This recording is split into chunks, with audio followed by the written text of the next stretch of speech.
Hello, low-key confused audience. You've been hearing a lot about the Epstein files, and we're here, though, to learn about some dimensions about accountability, race, power that you may not have considered yet. To lead us through this conversation, we have Dr. Siobhan Brooks, who is professor and chair of African American Studies. Thanks for being here with us. Thanks for having me. Let's start by talking about your research and what led you to that research. Sure. So in the early 90s, I was a women's studies major at San Francisco State. And during this time, there was an expansion of the service sector.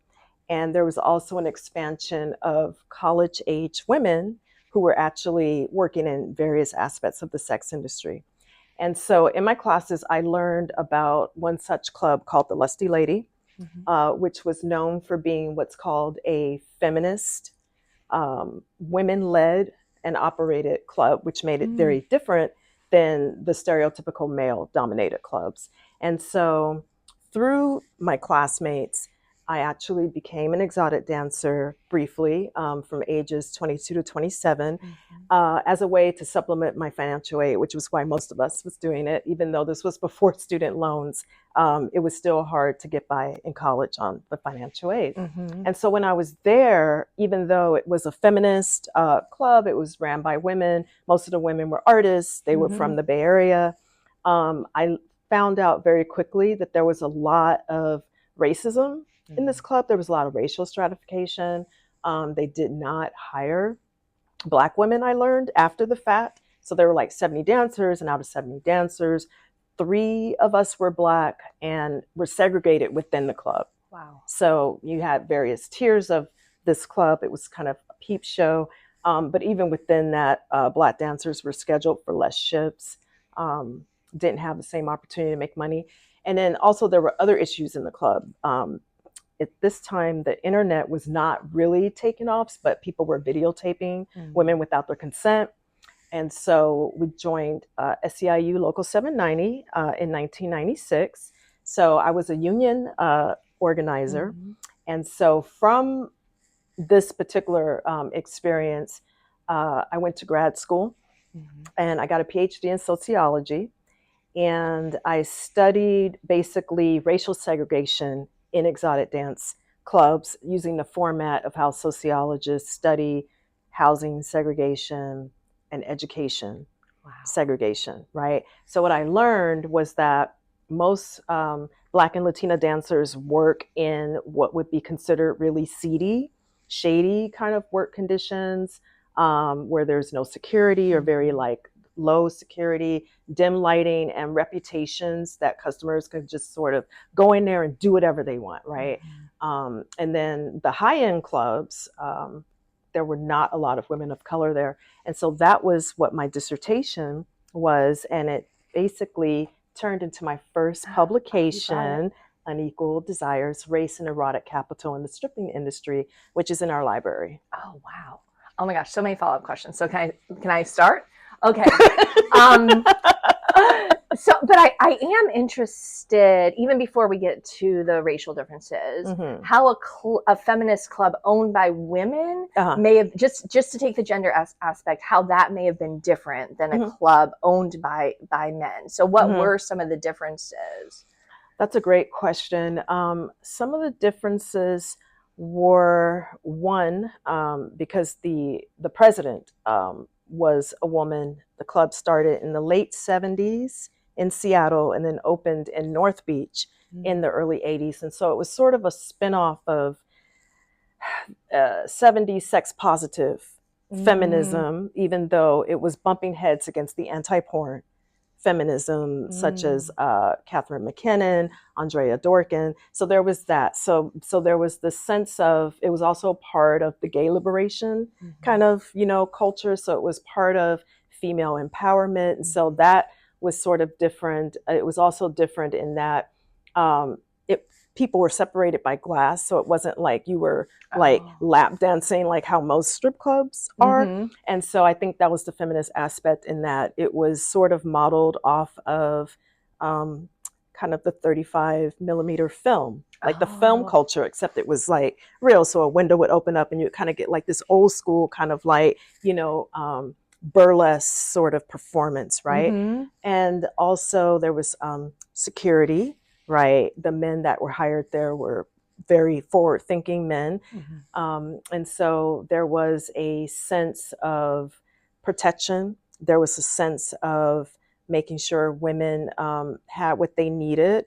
It was clean, it was safe, Mm-hmm. and then your managers were other women, Ah. right? So it was different in that sense, Mm-hmm. but it still had problems, even if it came out of this new wave, if you will, of feminism, Yes. right? It was very, as I mentioned, the racial segregation was very intense, but the feminism was forward thinking. Yeah. Oh, wow. And as you start noticing Mm-hmm. these things, were you able to raise them, or at this point you're Yes. just So, okay? so with some other dancers, we were able to raise the issue of the racial segregation that was very apparent in the club, and then also the videotaping of Mm-hmm. dancers without their consent, because the club was sort of arranged where it was like 13 windows, but like two of them were for the discreet customer, which meant you couldn't see who was behind the glass. And then that's how they would come in and videotape, because you would see like a red light. And Yeah. so, and again, this is before the internet, but I was there up until like 1996. So then the World Wide Web was sort of beginning. So then there was Mm-hmm. concern about, are these images going to end up on the internet without women's consent? And so we spoke to the show directors. At first, they didn't do anything, and then they tried to make consensus, because we were talking about unionizing. There was a nonprofit called the Exotic Dancers organization that was in Berkeley. And so the Exotic Dancers Alliance, which was made up of former dancers, Mm-hmm. and they worked closely with SEIU, Okay. one of the chapters there. And so, and then the other thing I'll say, which made it different, is that most strippers are not employees. They're considered independent contractors. Oh. But the way that it actually works is that the management has a lot of control over like what dancers look like, what you're going to wear, when you're going to work. So the other battle was trying to, for most strip clubs, get employee recognition, because you can't unionize or organize if you're not legally recognized as an employee. And so one of the unique things about the Lusty Lady was that we were employees already. Right? So it was like you got a normal paycheck, you got your taxes taken out. That's not the way it works in most strip clubs. And so that's how we were able to unionize, right? Is that we already had the legal recognition to do that, which made us unique. It might be helpful, maybe for later on in the conversation, to talk about the range of sex work. So yeah, how do we define sex work, and what are the different nuances? So I think that when people, well, first of all, sex work is a political term. So not everybody who engages in what we call sex work identifies that way, right? That is a feminist term that was coined by a former prostitute, Carol Lee, in the 80s. And so sex work obviously is prostitution, but it's like that's like a huge umbrella, right? And so there's prostitution, but even within that, you have indoor prostitution. You have like, obviously what people think of street prostitution. You have modeling. You have, pornography. Obviously, you have dancing. You have phone sex. So you have everything from like direct contact with customers to no contact with customers, right? And then with that range, there are various monetary differences. The least kind of amount contact you have with customers, the least money you make, and then the more contact, there's at least the opportunity to make more money. I say that because again, it's very racially segregated, right? And so my research also looked at how in a lot of strip clubs, because one of the things that I didn't mention is that because a lot of them are independent contractors, they pay what's called a stage fee. And so back in like the 2000s, it was like maybe $500. So say you're working, sort of like the battle Uber had, like a lot of workers where it's like you have to give over a certain percentage of tips, right? And so if you're a dancer, the logic is you give up a certain percentage of your tips to the hostess, the DJ who's like doing your music for you. And so that means you don't always have a lot, to work with, right? And so in some clubs, prostitution, even though it wasn't supposed to be there, was sort of coercely happening, because in order to make your quota, because you had a quota and you had a stage fee, then the boundaries were pushed in the VIP rooms, the champagne rooms, the bachelor parties, where people thought they were like dancing, and then they got coerced into doing other services, if you will, to make the money that they are calculating out. Already 600 is going to go to the management. Right. And so that bleeds into a lot about consent, right? About consent, and about in what degree, whether we're talking about sex work or even like dating relationships between men and women, at what degree can someone in the beginning consent to something and then change their mind later on, right? And how does society see that? And who, and also to start bringing up power, who makes those rules, right? Is it primarily the club owner who is setting those rules? I also hear you saying that there's like an invisible economic power that's also, playing into an individual making those decisions. So let's talk about that, like what you found in your research about who is holding the power and how they're wielding it. Yeah, that's a great question. I think looking at strip clubs, since that was my expertise with this book, often it is the owners, right?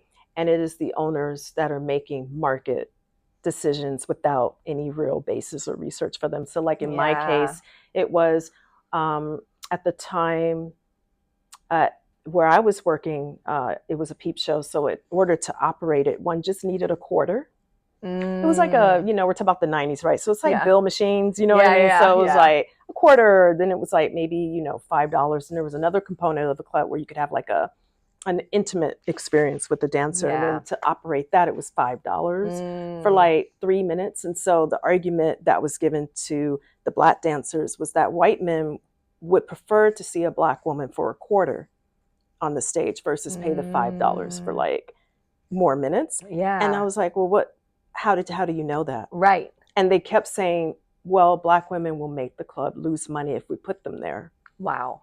And then our argument was, well, why did you hire us then? Yeah. And how do you know that? Yeah. So they limit, not just in that club, but in general, who's able to work lucrative shifts based on who they think is going to sell without really any real, any just going data. Based on like stereotypes or what they're drawing from. Right. Like, so I would say in that aspect, the economic aspect, the owners are making most of those decisions. And then of course there's agency within that with the women, but I think the agency is within what realm you're given to work within. Yeah. So you start studying sociology. Yes. And let's spend a little more time talking about the sociological theories that you started to use to understand the clubs. Okay. One is in the title, Unequal Desires, Race, and Erotic Capital in the stripping industry. And so one of the things I used, the term erotic capital was coined by a sociologist, a Canadian sociologist, Adam Green. And he used it in the context of gay men and like dating, sort of, erotic capital is sort of a form of capital.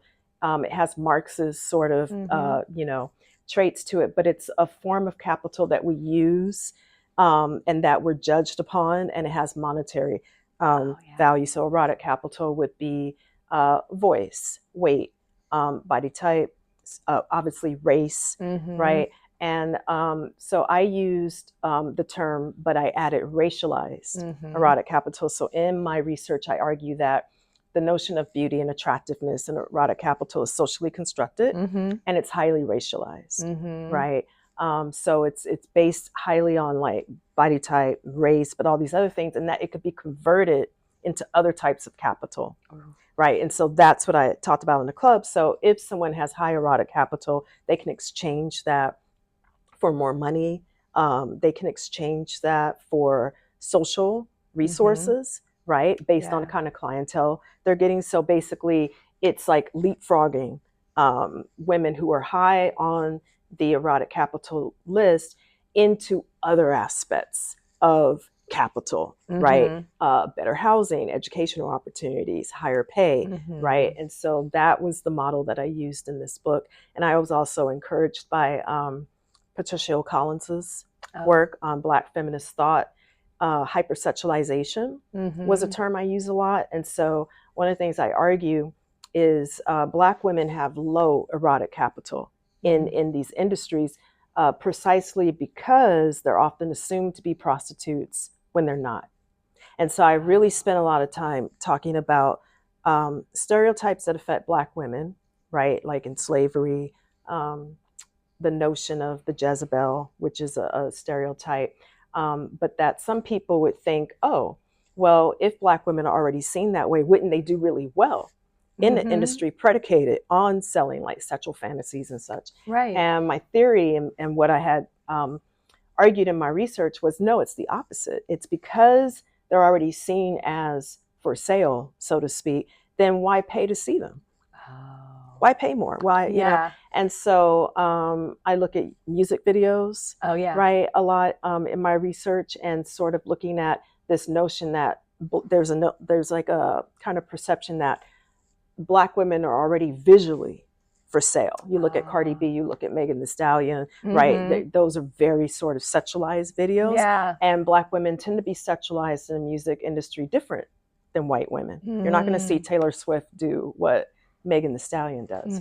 And that's all part of being hypersexualized. So then when you take that construct and then you actually put it in a setting where people are trying to sell fantasies of sex for money, then you find that no one wants to pay a particular set price for a Black woman if they feel like they could see her for free. And so that's what it was. So like if they were in clubs where there was lap dancing, customers were always trying to haggle them down. Like, oh, what, $50 or $20? Why can't I get it for like 15? Right.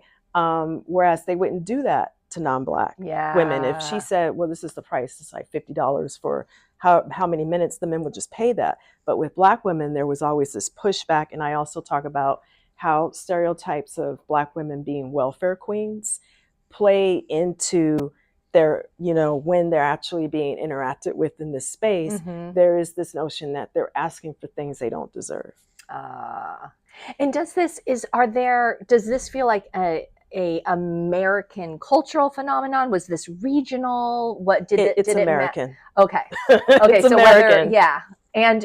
And how did you, so you've given us some hints about how one even researches this, right? So music videos, but let's walk through how you approached this. In the research, the research part, the methods So I part. actually went into the clubs. And I actually I didn't get a grant for this just because it was, I didn't quite know how to write up a grant to say, I want a grant so I can go into, you know, strip clubs and, you know, pay an entry fee and talk to these women. So I actually paid out of pocket because I was still a grad student. And sometimes I went with male friends of mine because it was always odd to have a single woman go into like strip clubs, very like male space, right?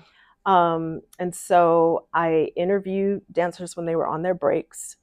I was very careful not to interfere with their interactions with customers. As a woman myself, I didn't want to take attention away. So I waited when they were on breaks and I talked to 30 dancers. And I did my research in New York because I was at the New School.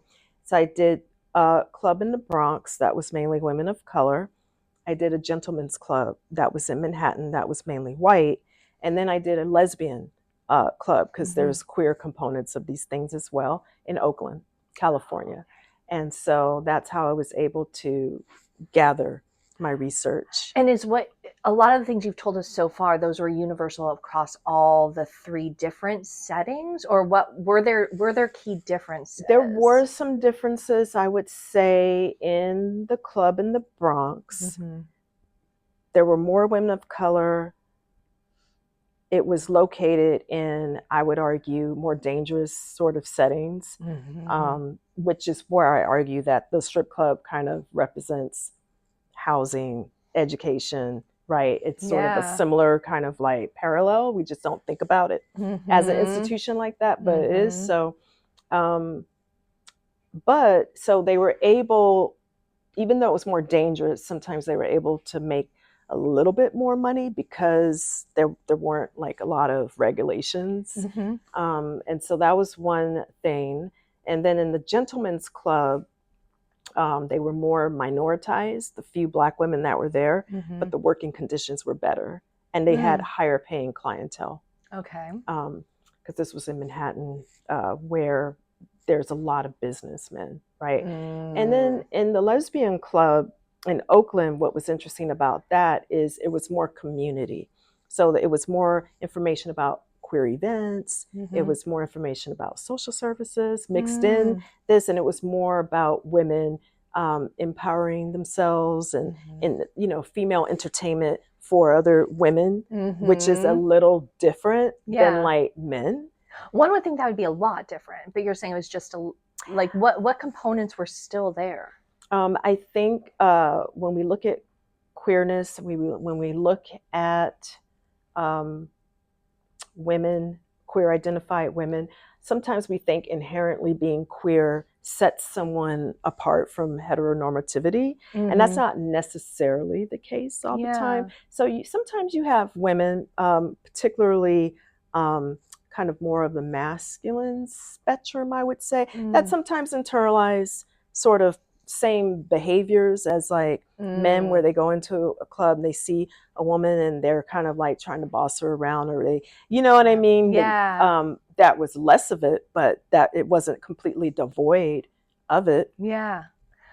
What are the decisions that could be made by a club owner, by regulation? That's a great question. And I talk about it at the end of my book, just how we have, or we did, affirmative action to kind of address the lack of people of color in various settings, such as work, such as education. We have housing policies right now. Whether or not people follow them is a different story, but we have them on paper, even though with this administration, things are getting more and more eroded. But we have that, right? That was the civil rights movement, right? I argue that we need something similar with the sex industry, particularly the components of the sex industry where you already have a business, like a club, right? Sex work that's like street based is obviously a little bit more difficult. It's not like a physical kind of like regulations, like a space. But when you're looking at massage parlors or you're looking at clubs, people are employed in them. Right? Whether they're classified as independent contractors or not, they're employed. So that aspect mirrors other aspects of work. Right. And so since we have those other aspects of inclusion, again, we don't always follow them, but we're there, they're there, right? We need to have that in the sex industry. You need to have affirmative action. And so one of the things that was interesting about the Lusty Lady was that in probably early 2000s, the dancers took over the club. And then so it was sort of like a co-op model. And so they were able to run it on their own until 2013 when it closed, because rent in San Francisco, as you can imagine, is really high. It was hard for them to keep it up. But they actually tried to employ a lot of the things that when we were all unionized, right? I mean, when I was still there, about hiring different types of women and not having that economic argument that they're not going to sell.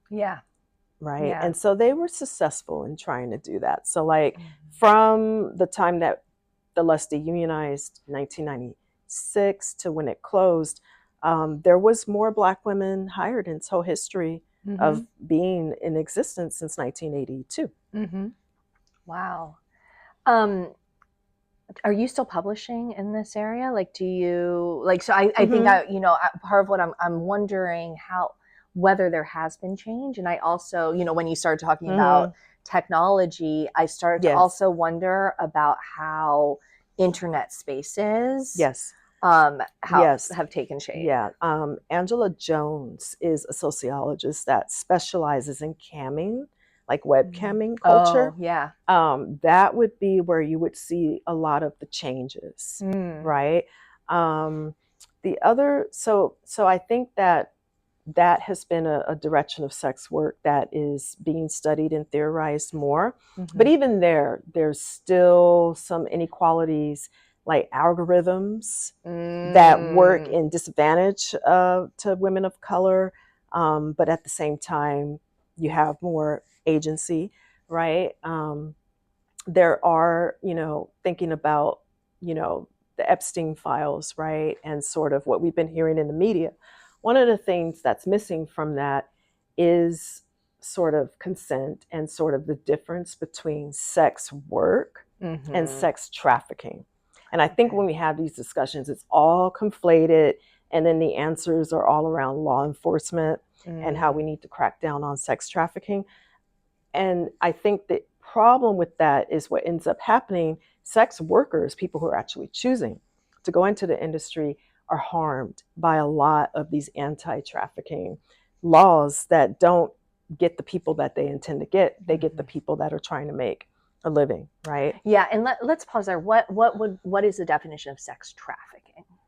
Sex trafficking, the way I would define it, is when somebody is forced into sex trade, some sort of sex trade, without their consent. Yeah. Right? Often, not always, often when they're really young and underage. Yeah. Right? And so that would be my basic definition of like sex trafficking, whether someone is like straight up kidnapped, like off the street, which happens, or they are lured in either by another woman or girl who's working for a trafficker, or at a party where basically they think they're going to be participating in something like, say, entertainment or something, and then they end up in these sort of situations where a man is basically telling them to sell their bodies. Yes. Right? Sometimes it's packaged as a common goal. Like, okay, if you want to get an album, or if you want to get, this particular record deal, or you want to get recognized by this person, we need to do this to make money. So it's like this we thing. Right. Sometimes it's like that. And sometimes it's just people are just kidnapped, or they're just, sometimes, not always, people have ran away, or they're very vulnerable young people. And so it's easy to become a target for someone who appears to promise that they're going to take care of you. They're going to like feed you. They're going to clothe you.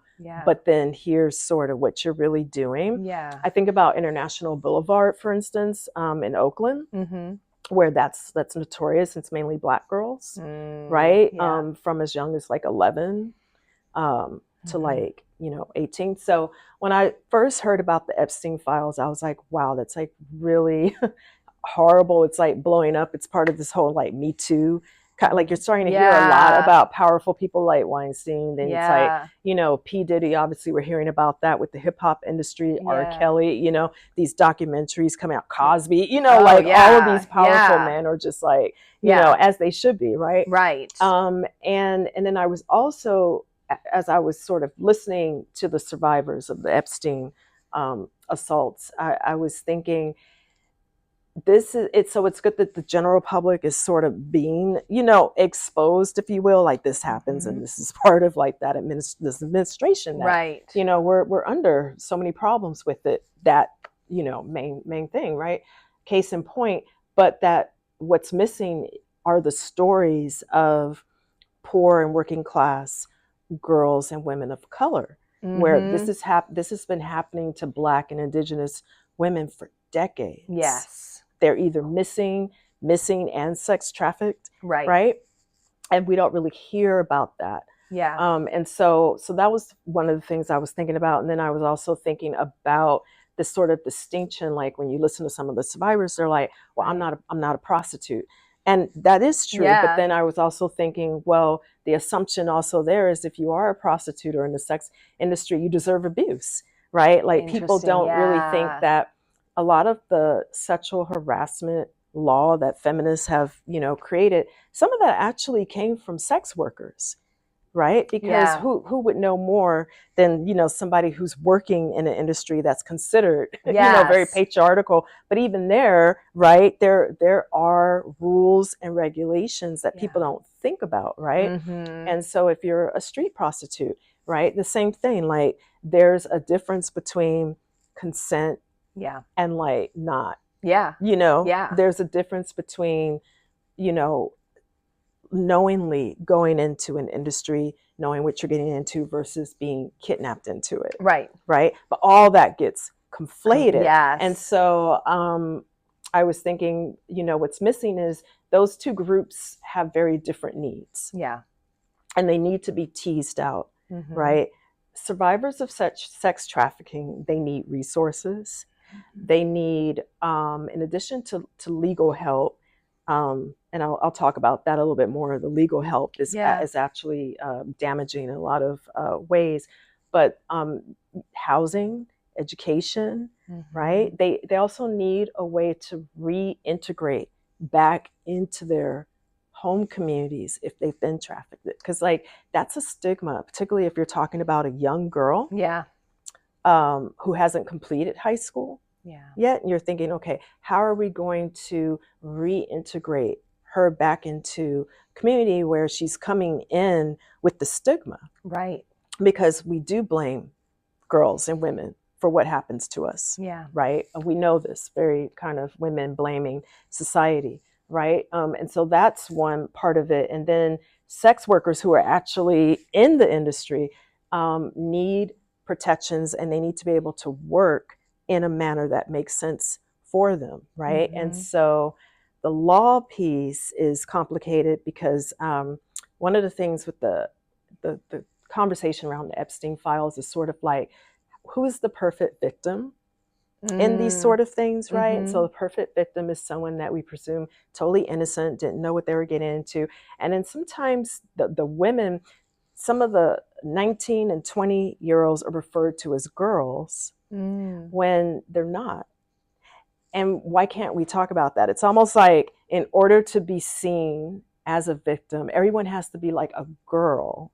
Yeah. But there's a difference between somebody who's 19 and somebody who's 10 or 11. Yeah. Right? Yeah. So that's one thing. And then when you talk about Black children, we know that often Black children are seen as being older than what they are.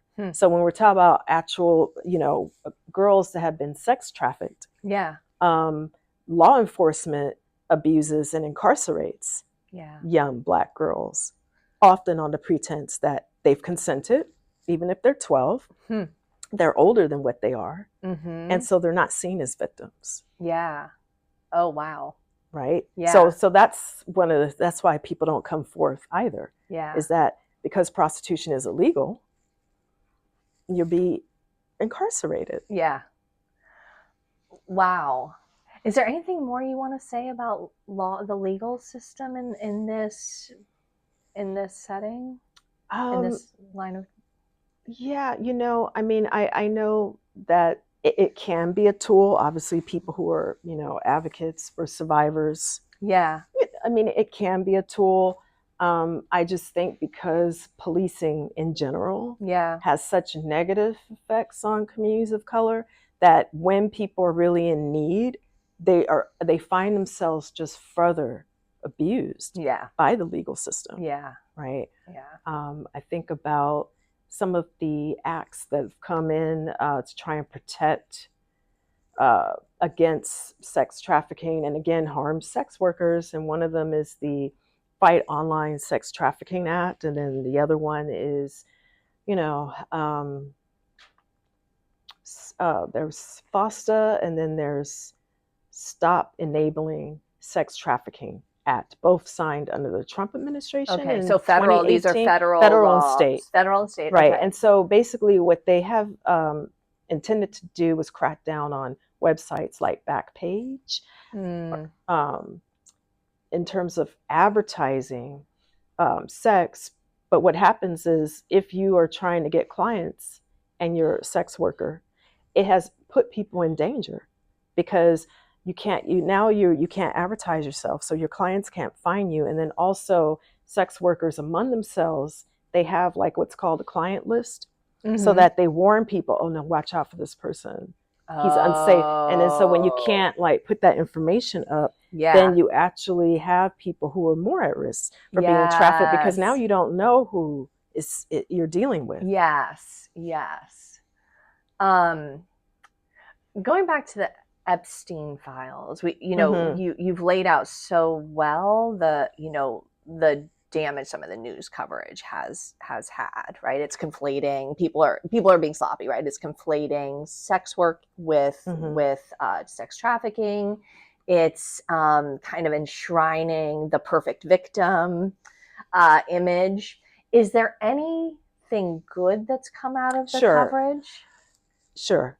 And mainly towards this administration, like if it wasn't already problematic enough, like, obviously Trump is implicated and all these people. And I think the good thing is that it spreads awareness, right? Like a lot of these things that we've been seeing recently, they spread awareness about the pervasiveness of sexual assault, sex trafficking, just misogyny and violence against women all the way around, including in these like really high-end political spaces where we don't assume it as a general public that behavior happens with these like high-end men. Anything else you've noticed about the people being charged or implicated?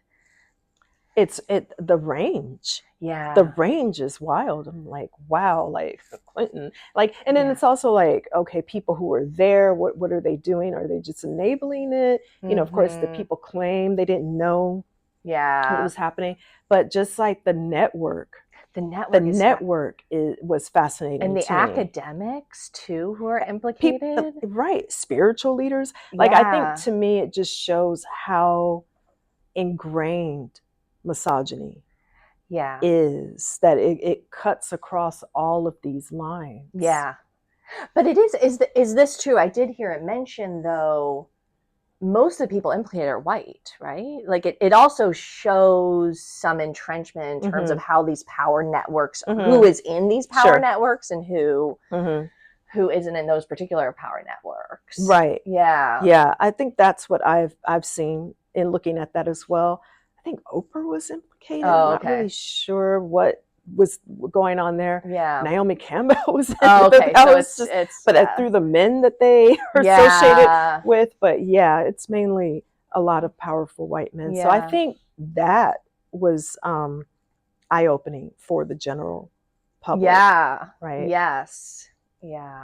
We've talked about, in order to protect sex workers, that really this needs to be some legal protections added. Is there movement to change the law to get more protection for sex workers? There are a lot of movements happening right now in Portland, Oregon. I think particularly since COVID, they've been like strippers organizing.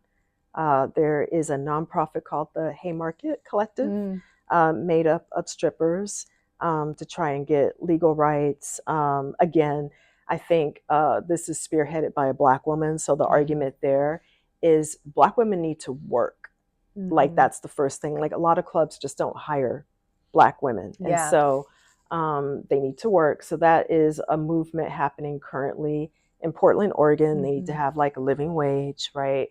Health insurance, all of that. In Nevada, there's a movement, because we know that that's the only place where brothels are kind of legalized. And of course, there's a debate around that, but it's legalized there in certain districts. The movement there the brothel workers want to unionize, and I think it's around protecting their identity, that particularly online, their images were being removed and used to advertise products and certain things without their consent. And so there's an interesting movement happening right now among prostitutes there in the brothels, which is it's a different type of work setting, right? But they're, I think they are another group that are treated like employees, but I think they have like a fuzzy status around, like, are they employee, are they independent contractor? That's happening in New York. In Manhattan, there was a movement also around Black dancers trying to get higher wages and correct wage and racial disparities within the club between the dancers and what's called a hostess, which is somebody who works like a cocktail. Which that's a different aspect of certain strip clubs, right? But the argument there was that they weren't necessarily Black women and they were making more money than like the dancers. And then in Hollywood, there's a club that recently organized, I think it's called Golden Star Garden, something like that. And they've organized, but they are interesting because they're mainly white and they have never really had any Black women work there. So some people are wondering, even with the union, how are they going to correct that racial void where the management just never hired Black women. But that's happening. So there's a lot of things that are happening. What about different races of women? We primarily have been talking about stereotypes about Black women and Black women being barred from certain work hours. What about other groups? The other groups are interesting. And I write about this in my book. So in my book, I looked actually at Black and Latina dancers, and the Latina category was interesting because there you have Latinas that can pass as white, and then you have Latinas that don't. Obviously, more in New York, you have Black Latinas, right? And so I looked at theories around racial passing, because a lot of non-Black women of color try and pass either as white or as some other race, right? To make more money, right? And so I think that with other races like Latina, Asian, it depends on how they look in terms of that Black-white dyad, in terms of like how they market their race and how they can kind of morph, like racially morph, if you will, into like other races, or like be read as like multicultural, right? So they were savvy, depending on how they looked. It was, they were savvy. And so I used sociology again to look at how certain women of color or people of color, even though we know race is socially constructed, the white category is interesting because we know certain white groups haven't always been white. And so some theories are looking at, can that happen for other, people of color? And so that has been what I've used to look at that in the strip club industry. How have Black women been sexualized over American history? It's a great question. So I think from early on, from like contact through enslavement, the first figure that comes to my mind is the Hottentot Venus archetype, where you had this Black woman who was from South Africa, Sarah Barjet, seen as having large buttocks and was like kind of paraded around for entertainment, right? I think about that when I think about objectification and Black women's bodies. I definitely think about that nickname that they gave her. I also think about the notion of the Jezebel, which is another archetype that comes out of enslavement, particularly the notion of like the house slave, right? And sort of what was going on in the house. and how Black women were raped and also sometimes just exchanging sexual services Yeah. for the hope of, like, freedom, or, some better kind of lot, if you will. And I think about even after, slavery supposedly ended, Reconstruction onto like the first Great Migration. Most of the jobs Black women were able to get were domestic. Cleaners, like, domestic workers in homes. And a lot of Black women were sexually assaulted doing that role. And what's understudied is in the South, that was very pervasive. And that's why a lot of women migrated out of the South actually to the North and the West to try and escape rape and sexual assault that was just so pervasive, working in the private homes of white people after slavery ended. And then, of course, you have urbanization, right? Where, again, because of low wages that Black women have, once they move from the South into a lot of these urban areas, they learn it's a different kind of labor exploitation. So some women find themselves doing sex work, right? Prostitution, right? And then I think about also, even though we don't see her as such, Josephine Baker, and how she was a dancer. She basically was like doing burlesque and then moved to France, right? But she was, talked about in very interesting and sexualized ways. And so I think that when I think about the overarching narrative of Black women and just sex work, or being sexualized, I think about enslavement. I think about also arguments that were used to enslave Black people, um, gynecology, sexual abuse. We still hear about that, right? There was that incident, I think, at USC a couple of years ago. So, I mean, that kind of stuff is still happening. And then I just think about how Black women's bodies have been just controlled over time. The abortion debate doesn't really include Black women, but we know that, again, in slavery, Black women were sometimes beaten, but then if they were pregnant, the baby was protected because that was going to be money, right? So there's always been some sort of weird use value and control around Black women's reproductive functions, right? Based on the economy, right? The notion of the crack baby was invented by the Reagan administration. Really, that was another way to control Black women and incarcerate Black women, right?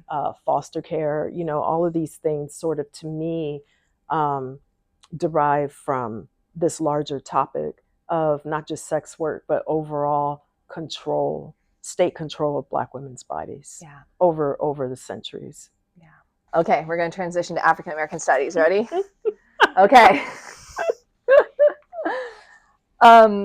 So you're the chair of African American studies. I am, for like the 6th time around the sun, I feel. Yeah, and it's a exciting time for your department, right? It's very exciting. We are going to hire. We have people going up for tenure. We're going to expand. We're getting more students interested. So yeah, it's a really exciting time. What courses do you teach for the department? Well, I haven't taught in a while. Well, I take that back. I do teach online. I teach in the summer and winter. So I teach race and relationships, which is our AFAM 311 class. I also teach online Introduction to African American Studies. And in the past, I've taught Black Women in America. And then a course that I'm really fond of that I created, the Black LGBT Experience, which is a 400 level class. Yeah. Wonderful. And any new courses under development or any particularly exciting courses that folks should know about? We are very excited to have a course hopefully for next spring. The African American Experience in Orange County. that is Great. going to be a really good one, taught by one of our faculty members, Ash Whitty, Dr. Ash Whitty, looking specifically at Black history here in Orange County, just the Black experience here, connecting with local organizations as a way to tie the department more to the community and to connect with the students. Yeah, we're really looking forward to that class. Yeah.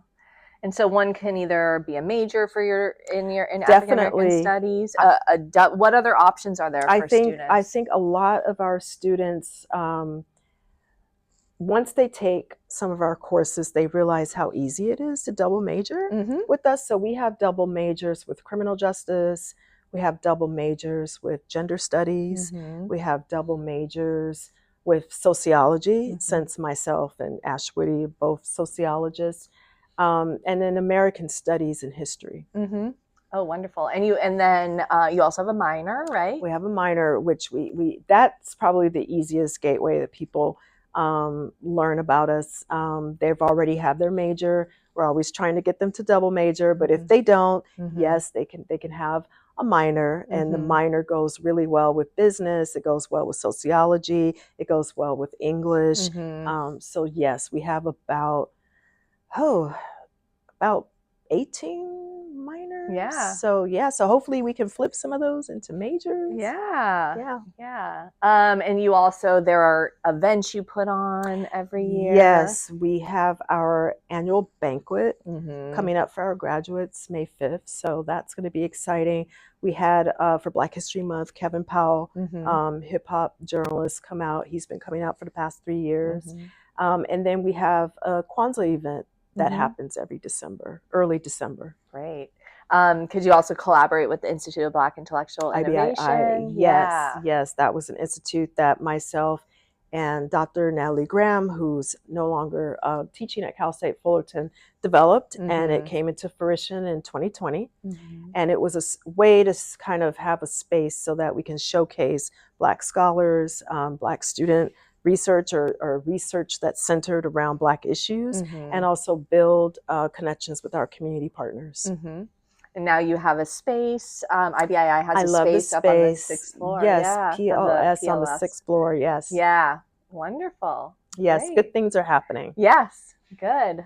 Well, Dr. Brooks, thank you so much for being here with us to help us understand sex work, and particularly the racial dimensions, the labor employment dimensions, and the importance of consent. So can't wait to have you on again. Thank you for having me. Thanks.